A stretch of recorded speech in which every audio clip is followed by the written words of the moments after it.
பேசவா? Hello friends, இப்போ என்னுடைய வாழ்க்கையில் இந்த பாடல் மனதில் உறுதி வேண்டும். நான் கஷ்டப்படும் பொழுது இந்த பாடலை வச்சு தான் என்னுடைய 3 பொண்ணுங்களையுமே நர்ஸுக்கு படிக்க வச்சேன்.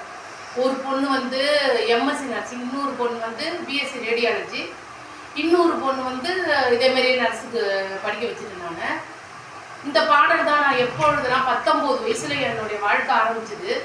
இப்போ தான் நான் வெளியில் வந்திருக்கேன். பிரச்சனையிலிருந்து 3 மாசமாக தான். ஒரு பெண் எப்படி வாழணும்னா, நம்ம வாழ்க்கை இப்படி ஆகி போயிடுச்சுன்னு சொல்லிட்டு நம்ம நினைச்சு அதை வேதனை பண்ணுறதில்ல. அதுலேருந்து எப்படி தப்பிச்சு வரணும், இருக்கிறவங்களை எப்படி வளர்த்து ஆளாக்கணும்னா, மனசை ஒருநிலைப்படுத்தி ஆசைகளை அடக்கி உணர்ச்சிகளை ஒடுக்கி இப்படிதான் வாழ்ந்தாகணும். அப்படிதான் நான் வாழ்ந்தேன். எனக்கு அப்போ யாரும் உதவி செய்யலை. எங்கள் அம்மா அண்ணன் தம்பிகளை தவிர யாரும் உதவி செய்யலை. நான் அவ்வளவு போராட்டம் என் வீட்டுக்குள்ளே தான் இருந்து என்னுடைய வேதனைகளாலே என் வீட்டுக்குள்ளே ஒவ்வொரு பாடல், இந்த பாடல் தான் என்னை இந்த அளவுக்கு என் குடும்பத்தை வளர்த்து எங்கள் பசங்களை வளர்த்து ஆளாக்குறதுக்கு இந்த பாடல் தான். இந்த பாடல் எனக்கு ஞாபகம் வந்தது. அதனால தான் நான் சொல்லிட்டு இருக்கேன். நான் நம்ம எப்படியோ வந்துட்டோம்னு நினைக்கக்கூடாது, பந்தனை வாழ்ந்து காட்டணும்.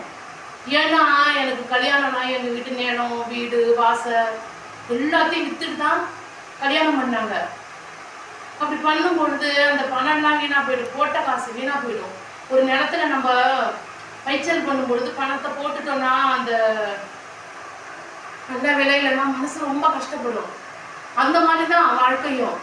நம்ம பணத்தை நான் போட்டு கல்யாணம் பண்ணிட்டாங்க, இவ்வளோ செலவு பண்ணி அண்ணன் தம்பி உழைப்பு அப்படின்னு இருக்கும் பொழுது நம்ம ஈஸியாக வேண்டாம்னு சொல்லிட்டு வெளியில உதறி தள்ளிட்டு வந்துட்டோம்னா நம்ம குடும்ப நிலை என்ன ஆகுது, குடும்பம் மானம் போயிடுன்னு சொல்லுவாங்க. பண்பாடு என்ன ஆகுதுன்னு சொல்லுவாங்க. அண்ணன் தம்பிக்கெல்லாம் கல்யாணம் ஆகும், 3 அண்ணன் ஒரு அக்கா, இவங்களெல்லாம் கல்யாணம் பண்ணணுங்க. அவங்களெல்லாம் கேவலமா சொல்லுவாங்க. இப்படிலாம் செத்தே வாழ்றதுதான் வாழ்க்கை பெண்களுக்கு. இதுதான் என்னோட வாழ்க்கை. நான் வெளியில இப்பதான் வந்திருக்கேன். ஒரு ஆயுள் தண்டனை கைதி. இன்னைக்கு தான் நான் வெளியில வந்திருக்கேன். உங்களுக்கு முன்னாடி நான் சொல்றேன். அதுல இந்த பாரதியாரை தான் நான் நினைச்சுக்குவாங்க. 2வது அதுல ஒரு பொண்ணு தான் இது. இதை பார்த்துக்கோங்க. அவ்வளவுதான்.